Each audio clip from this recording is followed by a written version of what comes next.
असांजो जेको आहे सो सिंध ठहियो परॾेह तोड़े परॾेह जो मशहूरु फ़नकार हुयो। ऐं पाण जेको आहे सो 87 खां वठी मुंहिंजो जेको आहे सो उमरकोट जो हिकिड़ो मशहूरु म्यूज़िक सेंटर हूंदो हो, मंज़ूर म्यूज़िक, जंहिंजो मालिक हूंदो मंज़ूर कटपर। उनजी हिकिड़ी नंढड़ी दुकान जे अंदरि हुन पंहिंजी हिकिड़ी कंपनी ठाही हुई मलीर प्रोडक्शन जे नाले सां। त हैदर हिंद बि हुते ईंदो, रिहर्सल थींदी हुई। ऐं सभ खां पहिरियों जेकियूं हैदर हिंद जूं कैसेटूं रिलीज़ थियूं जेके उहे मथे लेवल ते त न वञी सघियूं, पर लोकल सतह ते उहे हिते जूं जेके उस्ताद मंज़ूर रिकॉर्डिंग करे ऐं पोइ जेके ॿुधंदड़ हूंदा हुआ हैदर हिंद जा ईंदा हुआ त उन्हनि खे उहे टाइप करे ॾींदो हो ऐं पोइ उहे खेखड़नि में ट्रैक्टरनि में ॿियनि गाॾियुनि में वॼंदा हुआ ऐं माण्हू उन्हनि खे शौक़ सां ॿुधंदा हुआ। ईअं थींदे थींदे मरहूम हैदर हिंद जेको आहे सो थर्ड प्रोडक्शन मीरपुर खां पहुतो, जिते हुनजी जेको आहे सो पहिरीं कैसेट जेका आहे सा उहा मारवाड़ी में थी, जंहिंमें हुन मारवाड़ी में उनजा काफ़ी मशहूरु गीत आहिनि, मोराबाई लारे रहिया ऐं राणलियो थियो ऐं अहिड़ा काफ़ी जेके आहिनि से उन में गीत मशहूरु थिया, जेके हुनखे पंहिंजे जेको आहे सो बुलंदनि ते वठी विया। हैदर हिंद तमामु मशहूरी माणी पहिरियों ई मारवाड़ी गीत खां ऐं मारवाड़ी कैसेट खां, ऐं ईअं ई सिलसिलो हलंदो रहियो।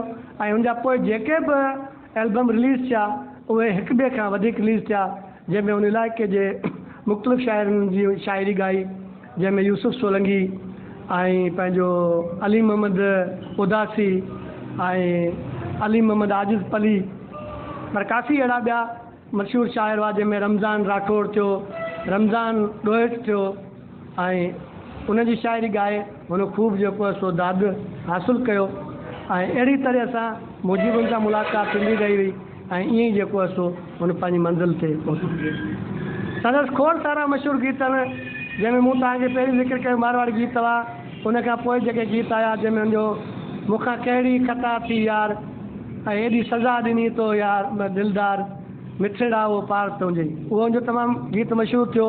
ऐं अहिड़ा खोड़ सारा गीत ॿिया आहिनि, जीअं जहिड़ो तूं मोलाई तहिड़ो आऊं मोलाई अची यारी रखूं, ऐं अहिड़े हवाले सां काफ़ी अहिड़ा अजरक वारा ईद मुबारक, इहे यूसुफ सोलंकी जा गीत हुया, पर काफ़ी अहिड़ा गीत आहिनि जेके हुननि जा मशहूरु थिया।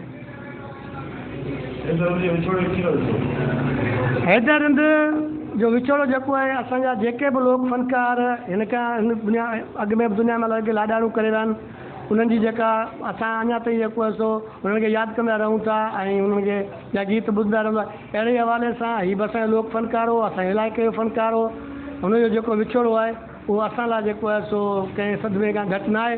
ऐं उनजा जेके ॿुधंदड़ आहिनि, जीअं ई हुनजो हिन दुनिया मां लाॾाणू थियो आहे, तंहिंखां पोइ ऐं काफ़ी जेको आहे सो राति जे वक़्तु या ॾींहं जे वक़्तु असांजे आस पास जे ॿाहिरां इलाइक़नि में जेके ट्रैक्टर आहिनि उहे हुनजी जेको केसूं ॿीहर जेको वॼाइनि था, त जहिड़ो उहो ई साॻियो ई माहौल आहे जेको 87 88 में असां ॿुधो होसीं।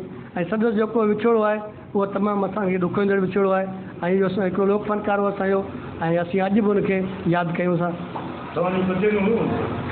खोड़ सारियूं कचहरियूं हूंदियूं ऐं मुंहिंजी त हुन टाइम में एॾी उमिरि न हुई जो आउं हुन सां कचहरी करियां, पर असांजा जेके उस्ताद साहिबान हुआ उहे हुन सां कचहरी कंदा हुआ। ॾाढो तमामु माठी तबियत जो मालिक हो ऐं कचहरी जो त उहो कोॾियो खिल मज़ाक मश्करी उस्ताद मंज़ूर हुन सां कंदो ऐं उहो वेठो खिलंदो ॿुधंदो।